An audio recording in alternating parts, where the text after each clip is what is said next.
Hello and welcome to the Duluth News Tribune's Bulldog Insider Podcast. I'm your host, Matt Wellens, the Bulldogs hockey beat reporter at the News Tribune. And I'm Zach Schneider, the television voice of the Bulldogs on My Nine Sports. It's NCAA tournament time for the UMD men's hockey team. They fell a goal short in double overtime of the NCHC Frozen Faceoff Championship last week in Denver. But as Scott Sandlin said Saturday, that's the one game you can lose and still play on. Try explaining that to a 7-year-old, by the way. I got home on Sunday and Jack was convinced the Bulldogs season was over. And I had to explain to him that, no, they have the NCAA tournament. He's like, but Daddy, they lost in the playoffs. And I realized, oh yeah, college sports is weird. The only sport level where you can go lose in the playoffs and still advance on. So yeah, it's amazing what a 7-year-old will make you think about. But joining us on the podcast this week to preview UMD's NCAA regional semifinal matchup against Penn State in Albany on Friday, he is the 2026 NCHC Player of the Year and a top 10 finalist for the Hobey Baker Memorial Award. Welcome back to the podcast for a second time this season, Max Plante. Hi, Max. Thanks for having me, guys. Yep. I tried to get questions from Jack for Max too. Max is Jack's favorite player. What's that like? You're every kid's favorite player, I feel like, at this point. What's that like, Max? Yeah, I don't know. It's just, I don't know. I'm still trying to learn kind of new things about being kind of looked up to. I've always been the kind of guy that looks up to other people. So, yeah, I guess it's pretty cool. Just try to soak it all in, I guess. Yeah, he's excited that Max and Zam and the Bulldogs are playing on ESPN coming up here. Max, it was a crazy couple days for you last week. I only listed 2 of the awards that you won last week. I think I wrote 3 stories total about you because every day you were getting announced for a new award. You were also the NCHC Forward of the Year. Before that, a unanimous All-NCHC first team pick. For you, how do you process everything that's going on between the individual accolades and then also the attention this team is getting this time of year in the playoffs? Yeah. I mean, obviously our playoffs are pretty good. Like in conference, we didn't lose until, the last second of the last game. I even thought that game we outplayed Denver too. I thought obviously a bummer, but the accolades and stuff, I feel like it's kind of weird that it all kind of happened last week.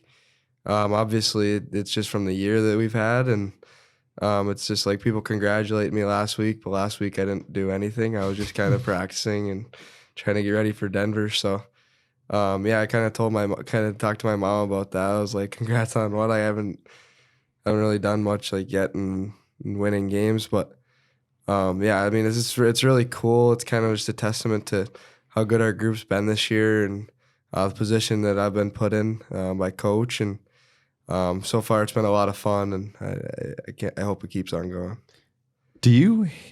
I was going to ask this later, but I'm going to ask it now. Do you hate when people congratulate you? Because like I'm in hell right now after winning that dang media award.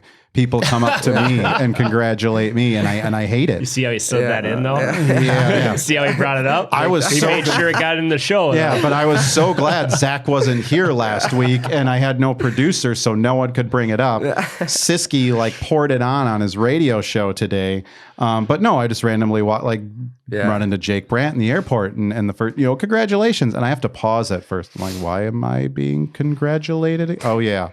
That award, which I said on the Bruce Siski show, had they given that award to the podcast, had the Bulldog Insider Podcast got the Media Excellence Award, I'd be as obnoxious as the Green Bay Packers winning the Super Bowl, because then I would brag that we won an award, kind of like when we tried to take credit for Sam Merkela's Emmy Award. Well, I still think now it's an Emmy Award-winning and NCHC Award-winning podcast, even though you and Sam are the 2 that have won the awards. I'm going to ride those coattails. I think that's how we should announce it, but that's just me. So. Yeah. Maybe if I had more time to prepare, I could have convinced Michael and the league. But do you hate how do you feel when people are walking up to you and congratulating you on stuff like that? I think obviously it's cool, but at the same time, for me, I've always kind of been a big believer in when you do stuff with other people, it's a lot more fun. You can celebrate stuff with people. Even today in class, our teacher said congrats on the stuff, and I was like, took me a second to realize like why she was congratulating me, because we just lost in the championship game. But yeah, I mean, it's really cool for me and my family, but I mean, obviously, like there's other players that are out there that are deserving the recognition. Like my brother's been the best player in the whole NCHC in the playoffs, so it just kind of feels weird sometimes getting awards when you see other players around you doing just as good, if not better. What do you hope your teammates and your coaches say about you? I like this question more so because I know every guy in your position, you would say, I'll trade those awards for 100%. National championship. But when you read what people say about you as a player, as a teammate, what do you hope you read? And even like the reading and stuff, like that's a lot of outside people that look in. I'd rather just kind of having like accolades from inside the team, from teammates, from coaches, opposing teams and stuff like that. I feel like that means more. Just because, like, you know, you're going to battle with them, you're working with them every day, so they get to see you on a daily basis. So I feel like when I read stuff like that, other people that I'm around more talk about, and just even teammates, like I just like seeing things like that more than like outside noise and fluff, as Cleves calls it. But obviously all that's cool. But yeah, like I said, like just being around guys that are always pushing you and just being in the moment and not having to worry about like stuff like, I mean, I've never really been this, like even like walking around in school, sometimes I get recognized more now. So I'm just kind of starting to get used to it a little bit, I guess. You say you're getting used to it. So take me back to even last year as a freshman, this year, I think first time you were on this podcast, you kind of yelled at me a little bit for bringing up the Hobey Baker because it was before Christmas. But I mean, that's been a lot of the talk this year is the individual play that you've had, and you still found a way to produce and help this team get to where it is. So what have you learned maybe since getting to college about being that type of player and having to put aside some of the other stuff that's being talked about when you get to game time? Yeah, I guess just kind of learning to deal with it too, because when I was at NTDP, I was a good player, but I had guys on my team that were talked about a lot, like being in like first overall pick conversation, like early first round conversation. So they kind of had to deal with it and kind of watching that from afar. Obviously, while working and having that hunger to kind of want to be in the spotlight too, but not having to really be in that and talk to people about it. So I think like just being in both situations and kind of seeing that and realizing how much kind of it like it kind of affects you, or like you hear about it and just trying to put it to the side because it's not really the main goal. The main goal is obviously being with the team, trying to help the team win every game however you can, and just like thinking about like little things you can get better at throughout the year. Obviously NCHC is hard, and our second half was mediocre. It wasn't great, but I think the last couple of weeks we've been playing our best hockey, so I think it's good for our team to be playing like that at the right time. I think like even our line's been doing good, but I mean other lines have been doing even better than us in some games. So it just shows how good our team's gotten throughout the year, and Guyon's been playing great. So yeah, it's been good. Tell me if this is a stretch, but I've always said that players that come to UMD from Hermantown have kind of an inside track on the mental aspect of this. And when you were a sophomore at Hermantown, there was a lot being said about you too. And you won a state title, obviously met all the expectations of that season for the Hawks. And any player that comes from that program knows what it's like to have the expectation to win, have a lot of the headlines, have a lot of people rooting against you in certain situations. So did that year teach you anything, or is that too far away? Are there some comparisons between your sophomore year at Hermantown and now? I think like, honestly, like that's kind of just been the life of being a Hermantown and Bulldog fan, right? I think a lot of that's kind of engraved into us, like being around winning programs like that. It makes you want to obviously win. It makes you expect to win. I think that seeing other older guys around you, like even in the summers, like when we're skating, we used to skate at 5:45 in the morning at Hermantown. And luckily the older players a lot of times will let us skate with them. Even when I was 5'4", 100 pounds, soaking wet, like they'd let me skate, and I just saw how hard they worked, and I always kind of wanted to be like them.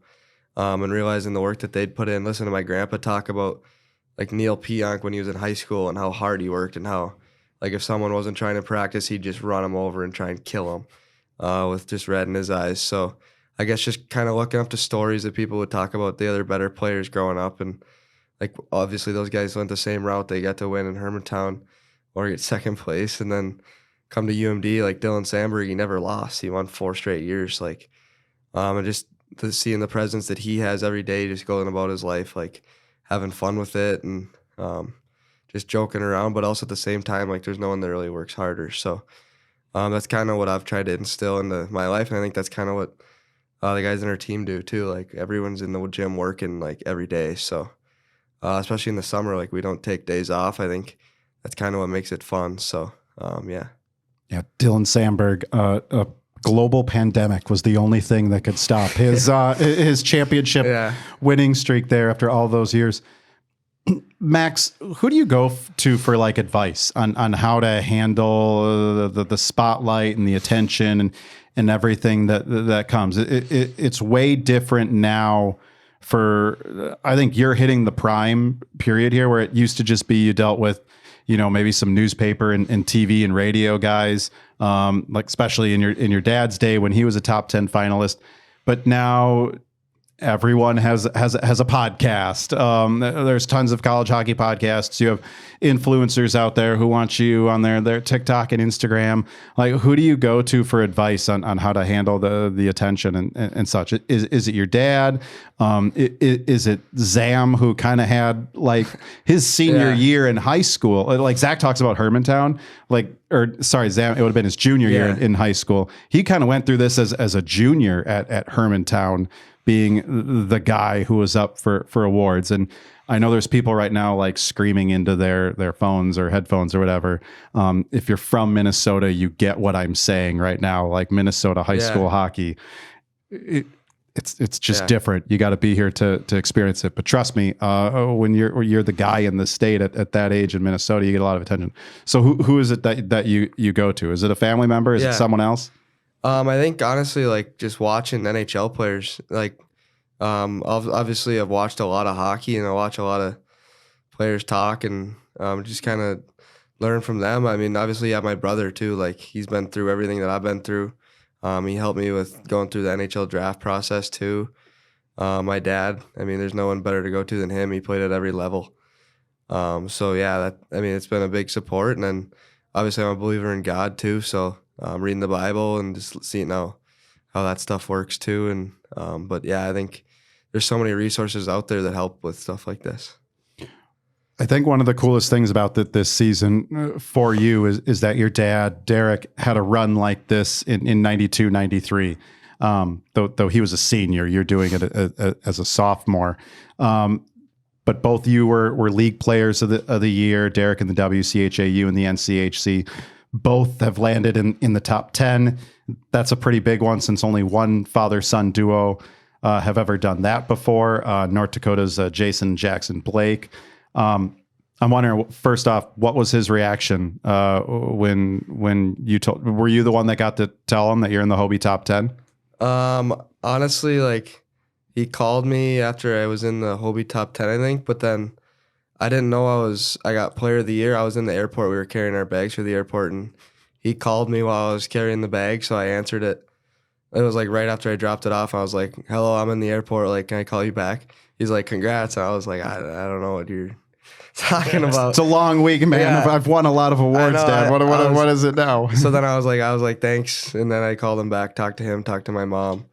But yeah, I mean, it was a pretty cool week just seeing all the accolades I was getting, but also just kind of weird because I'm around my teammates and we have one goal, and that was to win the league, and now we want to win the whole tournament. So yeah, I try to put that aside. I'll try to maybe look at it after the season just to see how far like we've come. So but yeah, it's all been just a blessing so far.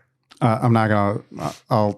This is totally for research purposes and to keep track of like when I'm writing these stories, because everyone wants that. Readers want to add. They're very engaged into what Derek did, what you and Zam are doing now. People loved it when I think you got your 50th career point and you asked, well, how long did it take my dad to get it? But I actually have like a chart going right now of Derek 92, 93, Max 25, 20, 26, and like comparing the back like and forth. 90 something points that year. Yeah, you're not going to catch him on points. I hate to break it to you. I need to come up with some sort of conversion of like points in the 90s to points in the this day and because I mean Kucherov, he's got as many points as Lemieux did like 55 years ago. They put up so many points back then. Like you go back to look at those teams from the 80s and everything, just ridiculous. And then you look at save percentages, like people point out like Chico Resch at UMD and go, well, he was only like a 900 goaltender, and it's like, well, back then that was really, really good. Yeah. So the points comparison. You're almost you're close to your total points catching your dad's total assists. Yeah. Is where we're going to give the old man a little bit of an ego boost here since you've been erasing all his other accomplishments. But is that special to, maybe it's more special to him, and maybe it's something like you said you're going to appreciate a little later, but being able to kind of follow in your father's footsteps here and win a lot of the awards that he did. I mean, is that special? Yeah. I mean, I haven't even really thought about this yet. I mean, it's just everything's happened so fast, and obviously coming into the year, that was not even like stuff that I would think about is what my father did here and all that stuff. But I think, like you just said, like looking back at it later, I think that'll for sure happen. Just seeing how cool it is to be a part of something like that in the family, and even my brother, like he's right there too. Like he's been, I don't know how many players have had that good of a weekend in college playoff hockey. So I think he's right there too. So, and I think also part of what I think about too is Victor. Like me and Zam get so much talk, and even my dad, and Victor hasn't even got the opportunity to be here yet. So I think that'll be really exciting when he gets here, and hopefully there's not so much pressure on him with all the talk we've got, but I know he's going to do special stuff too. The other two Hobey Baker winners that Matt and I have been around for, Jack Connolly and Scott Prunovich, and I think they would qualify under this as well, is that when we're around them and around the guys, and you might take it to another level with your brother and Ty and some of the Hermantown connections, but those guys always deflected it, but nobody treated them differently. Yeah. So with how good a season as this has been for you individually and as a team, how important is it to have your brother? Because when we get you guys together, I mean, it's the same as it always is, despite the success, right? Is, how easy is it to forget about some of this stuff and just be a college sophomore and go play because of the guys that are around you? I think it makes it it's so easy just because we just don't even talk about like stuff like this, right? Like it's just like, this is all like outside noise that we try to just talk about not talking about.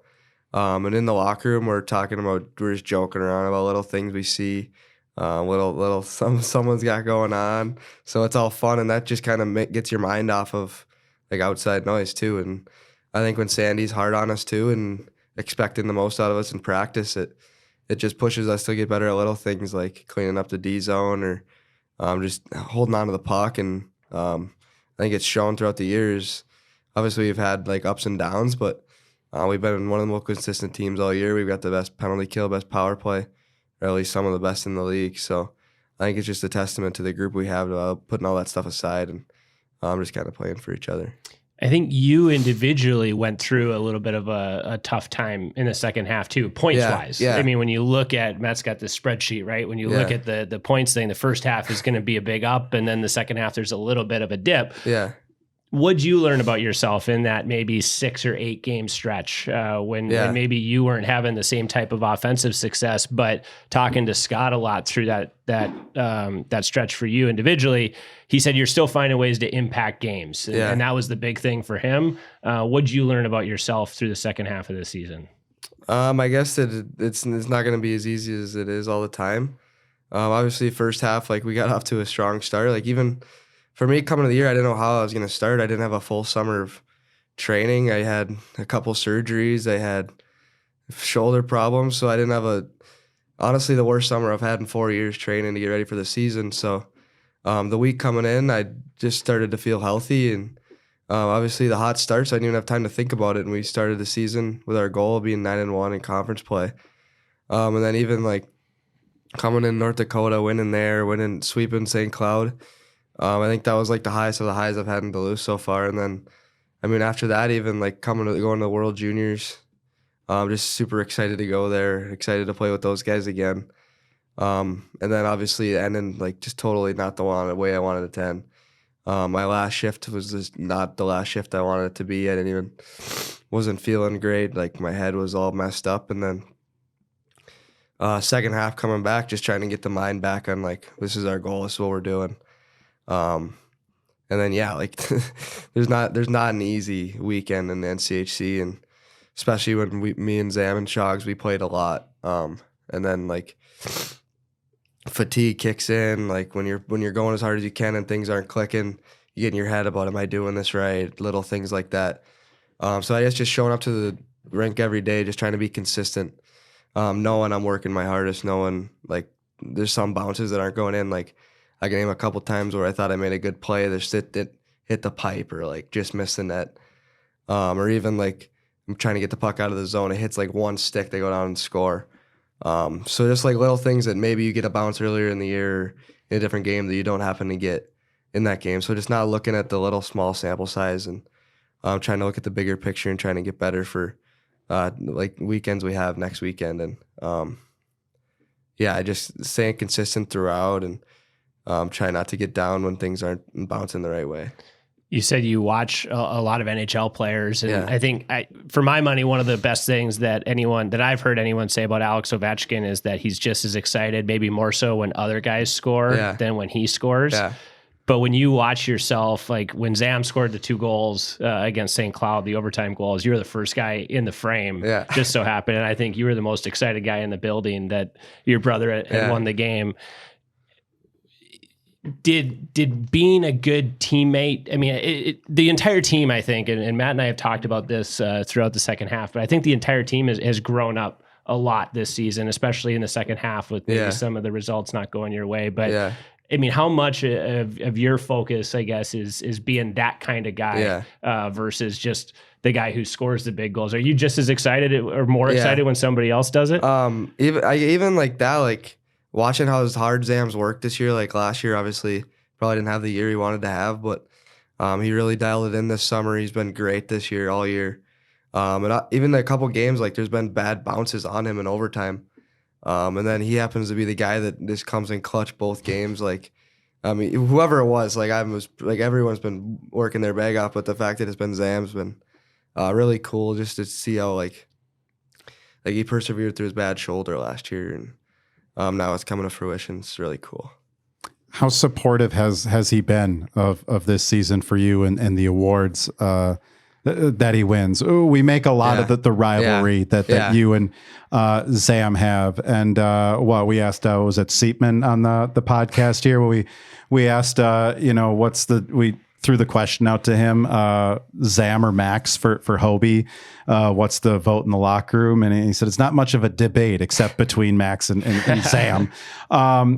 We know Zam's always up for a good debate and an argument and stuff like that. But I think behind the scenes, I always tell people that Zam's also like your biggest cheerleader. I mean, anyone that's covered hockey in this area for years has heard Zam boast about his younger brother who's coming up. And we've heard you and Zam also boast about Victor and how he is. It actually kind of reminds me of the Cates brothers were like that. Jackson always said, you should, you think I'm good, see my younger brother. Joey Anderson, you should see Mikey Anderson. But how supportive, like, behind the scenes, how supportive is Zam when you're the one getting the glory in all these awards? I think you guys can probably picture it too, like we're both competitive guys. Like everything we do is kind of a competition, but I think that's just kind of the love we have for each other.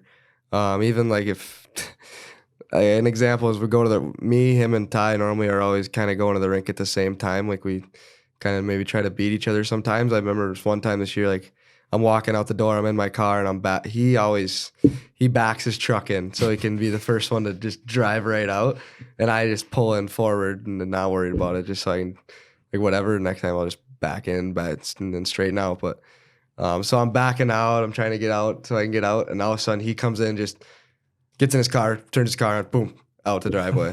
Well, I was in my car trying to get out the whole time. But that's just kind of what it is. Like everything we do is this little competition.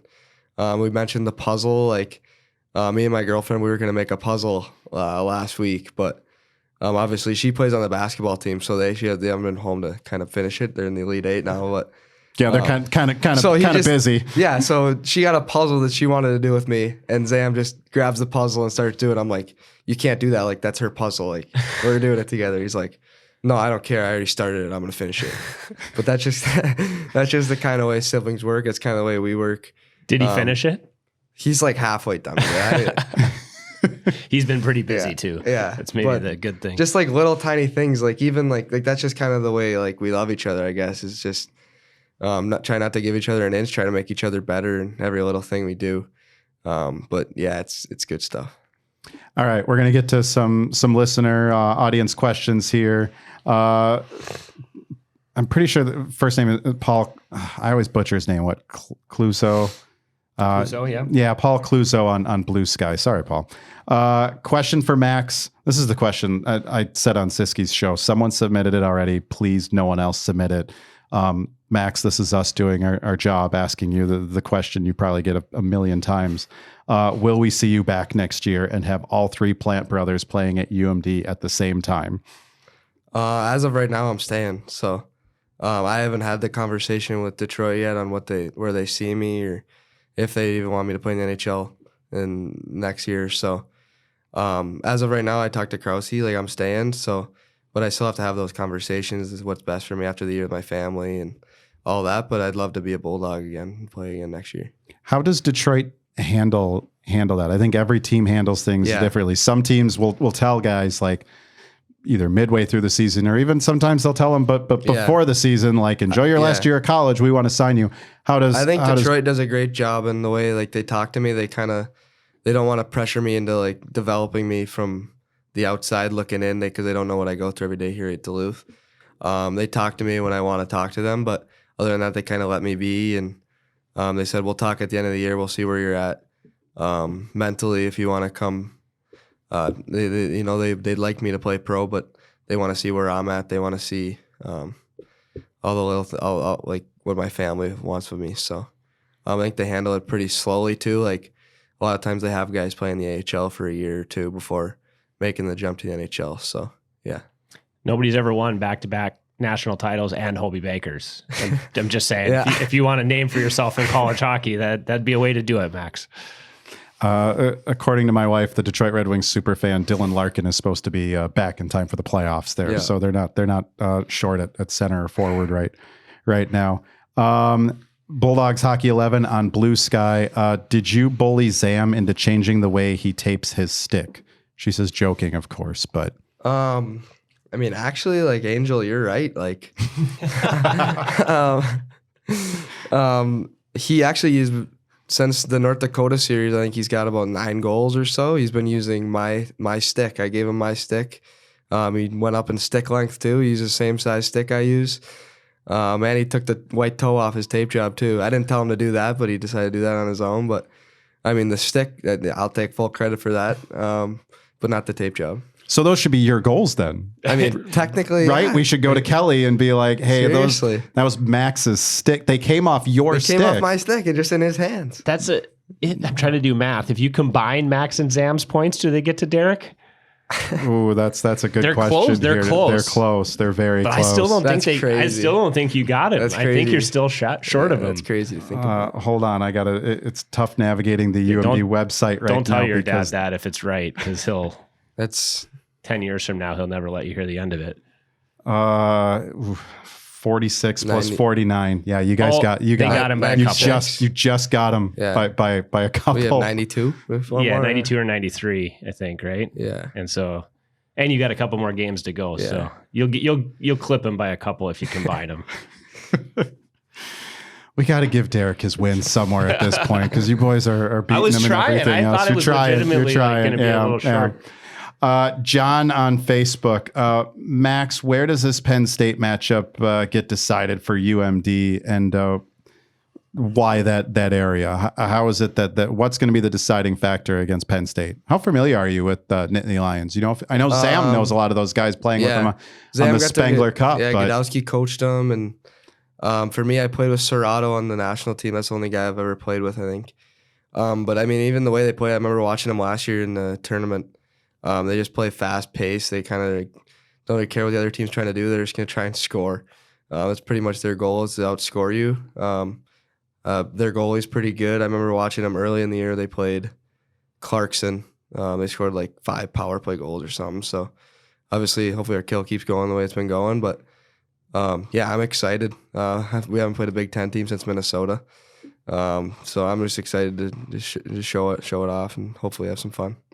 Last one here, Carol Duncan on Facebook. Which relative is? That's my grandma. That's your grandma? Yeah, that's my grandma. Grandma asks, Max, you've had quite a year. What are you most thankful for that had brought you that's brought you this far? Honestly, like my family's so awesome. Like the support I get a text from like every family member every weekend after the weekend, even if we don't do as well as we want to. Just the support that it's shown, like old coaches, fans. It's just been an awesome year, awesome ride. Just so hopefully we can keep it going. Yeah. All right, some quick hits to close this out. So before we started recording, I had the 3 of us fill out an NCAA tournament bracket, but with a catch. We were not allowed to pick the Bulldogs. Max refused to pick that regional out. He couldn't do it. You got to have some friends. Are there some program guys on Michigan there? You pretty familiar with that team? Yeah, I know a couple guys on Michigan. They're a sick team. Like in and out. Like there's some 07 guys that I got to watch play at the program, and then like DK played on my team. So yeah, I mean they're sick. They're sick to watch. And I even played with like Michael Haig. Like I think he's honestly like the best player in college hockey this year. But I got to play with him growing up and just watching him from afar. Like he's sick. Yeah, but you're not even going to entertain the fact of them getting by you guys. I mean, they're Vegas. not going to be able to get to. They won their conference tournament, which is pretty cool in the Big Ten. It's normally what they do, but but yeah. And then the other side of the bracket, I got North Dakota and Michigan State making it out. I go either way. Both good teams. You got some former program teammates on Michigan State. I'm guessing there a little bit too. Yeah, Austin Baker played at our team, and obviously Trey Augustine. Got to play with him at World Juniors, and he's a Detroit prospect too. Probably one of the best goalies in college hockey. So, is it only Brady Cleveland that sits and studies film with Cronwall, hitting with Cronwall, or I don't do any Cronwall stuff. I'm more of a Dan Cleary. He's more up my alley. You're working with Cleary? Yeah, okay. I felt like it just explained a whole lot about Brady Cleveland when we learned down here. I watched video with Cronwall, and it's like it all makes sense now. Yeah. And then even like last weekend, like playing against Brendan McMorrow and Christian Epperson, like those are 2 of my best buddies at the program. Obviously, Epi's the one that scored the OT winner, but it's just really cool to see where guys are now, and it's fun to play against them.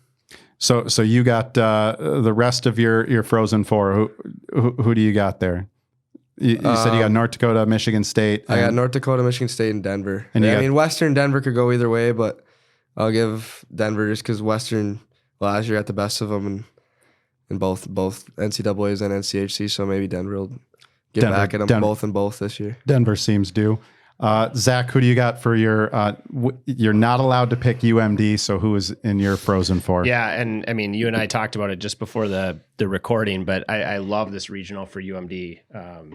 So I'm happy with the draw. I think Max and the boys are going to do well there. But if we're not allowed to pick them to get out, I think Michigan gets out, and then I got the same 3 as Max: Denver, Michigan State, and North Dakota. And then Denver beats Michigan State in the championship game if we're not allowed to pick UMD in this version of history. Yeah, and I'll have my actual bracket out later this week. Last year, I took on Jack, and I successfully defeated a kindergartner. Not by much. Beat him 7-5. Neither one of us were very good. Maybe Max, for your guys' sake, I shouldn't be allowed to pick UMD because, Jack too. He had Western losing in the first round last year. I had Western, I think, getting. They almost did. They went to overtime. They did. They were close. Jack was almost right, but didn't. He also had Bentley beating whoever was the number 1 seed last year. Yeah, he had Bentley beating BC, and they pushed him for a while game, there. Yeah, Jack's bracket could have actually went the other way if he had got a couple bounces, but I successfully defeated a kindergartner. Now I'm going to take on a first grader. I have defeated. Did you beat the dog? I barely beat Roxy. Okay. Yeah, my old dog Roxy. I challenged her. So you're not one moving year. on to a new opponent this year. It's Jack again. Yeah, I'm taking on Jack again. Okay. Jack has studied a lot of college hockey this year. Smarter and he does. I feel like it's getting more and more of a challenge. He watches a lot of college. He didn't make it through the double OT NCHC championship. He fell asleep because he had been up late the night before watching Penn State, Wisconsin in the women's Frozen Four. So he ran out of gas there to get through the NCHC championship. Does he get to take your media award if he wins? Is that the bet? I was just going to give it to him anyways. He was probably going to take it from me anyways. Yeah, I told Michael that I'm giving it to Jack. So either way, he can have it. He'll appreciate it more. All right, my Frozen Four. If I can't pick UMD, I got Michigan, Denver, North Dakota, and this is the Cinderella I'm picking in this tournament, Dartmouth. I'm going to put Dartmouth in my Frozen Four, and then Chaser. He's our strength coach. He went to Dartmouth. That's right. Chaser is there. I have Denver over Dartmouth in the national championship, which is a total buzzkill for like if that actually happened. I'm pretty sure Dartmouth would be the heavy fan favorite. But yeah, I'm going to be the buzzkill and say Denver's done that before, been the buzzkill in a national championship. But that's what I got in my non-Bulldog bracket. Did you guys do March Madness brackets? I did I basketball. Florida winning it all. They lost last night. I haven't even Just drained me. Jack had Wisconsin. And they lost a high point in the first round. My wife and I did a bracket. Arizona's our champion, so they're still alive. Yeah, they're still going. I had Houston. Are they still alive? They're still alive. They're still alive. All right, there we go. I haven't even looked at the basketball. That's where I'm at in life at this point. All right, Max. Two other quick ones here. If you could play a second sport at UMD like your mom and dad did, what would it be? Derek played baseball. Mom played basketball and softball. I just talked to the baseball coach the other day. I was talking to the football coach, Kurt Weezy. I was in his office, and all the other coaches are all around there. So the baseball coach walked in and asked me what position I wanted to play at the end of the year. I was like, I played second base growing up. He's like, all right, when the season's done, come down to my office. So baseball, maybe. If Krause wasn't busy recruiting as much, he could be an assistant baseball coach, too. We've heard all about his baseball career before. He was a big-time player. He was a good player. Zam played baseball in high school. Zam really wants to play baseball. He misses baseball a lot. I like tennis. I miss tennis, too, but I think baseball, I mean, they haven't won a ton of games, so I think maybe. Did you get to play much tennis? And Scott Perenovich was a state tennis doubles. I mean, I was all conference in tennis twice. Never made it to the state tournament. Zam did the 1 year, but tennis was always a lot of fun. I won a tournament one time, just some tournament in Grand Rapids, but I like tennis. It was fun. I saw you guys at the pickleball courts last summer. Yeah. Who's the better pickleball player? Which brother? I mean, it's every other time we went, but I mean, me and Cleves, we did like the all athlete. Never, I won't even talk about it. I don't even want to talk about it. I was going to say, but we like pickleball. Our team plays a lot of pickleball. It's fun. Schlossman's going to organize a North Dakota versus UMD pickleball match here when he listens to this one. All right, last one, Max. There's a social media post going around that says I don't know if this is true or not. It sounds fun if it is. There's a rule in the NHL that if the referees don't show up, players have to ref the game. This can't be true. I saw that. Yeah, it can't be true, but it'd be great if it was. Who on the Bulldogs would you choose to ref a game? To ref? I mean, I've never heard someone talk about refs more than Zam. So like he would have to be the best ref of all time for how much he complains about the refs. It's unbelievable. So, I mean, he'd probably make a terrible ref, but he'd probably want to be a ref. So, I'll let Zam be a ref. Do they need to him and Ty? I mean, Ty seems to always be in between people. So. Yeah, well, Ty's already got the letter. Does Zam just need a letter on him next year so he has a reason to talk to those? We used to always joke Nick Wolf, when he was captain, was the only person that ever enjoyed having conferences with the referees. To the refs. He loves it. Yeah, Nick Wolf used to skate up smiling to like have a conversation with the refs. He was just campaigning. He's a good politician. Yeah. Oh, a little bit, yeah. I could pick Zam could be a good politician too, possibly. Yeah, my dad always said he'd be a good lawyer. But I don't know. I don't even know if he'd be a good lawyer. He'd just probably come up with some just false likes evidence. to argue. Yeah. All right, we are going to end it there. That's all the time we have on the podcast this week. Max, thanks for coming back on and joining us. Yeah, thank you guys. You can find more episodes of the Bulldog Insider Podcast on Apple Podcasts, Spotify, YouTube, or wherever you get your podcasts. Like us, subscribe, and rate us. For more Bulldogs hockey coverage, visit DuluthNewsTribune.com/Bulldog Insider. Subscribe to gain access to all of our coverage all season long. We're going to be continuing this podcast as long as Max and the boys season keeps going. So if they win in Albany, we'll be previewing the Frozen Four next week. If not, we'll have to pivot to our end of the season podcast. All the Bulldogs games are on ESPN. Zach, you're not randomly showing up on any more streaming service games. That really threw people for a loop a week ago when you were calling when they flip on Denver Western in overtime and that sounds like Zach Schneider. That guy sounds a lot like Zach Schneider. Yeah, I heard I got included in the Denver hype video pregame. You were in the Denver hype video pregame. I don't know if that was the best juju, but no, my season's done. So I get to just enjoy. I'm not going to Albany like we talked about. So have fun with that trip. And I hope the boys get to go to Vegas. And I hope it's a fight, Max, with my wife about the 4 days that I want to spend in Las Vegas in mid-April. So do your part in making that happen, will you? Yep. Thanks. Yep. All right. Thanks, everyone, for watching. Thank you for listening. We will catch you next week, hopefully previewing the Frozen Four in Vegas and finding out if Zach needs a divorce lawyer.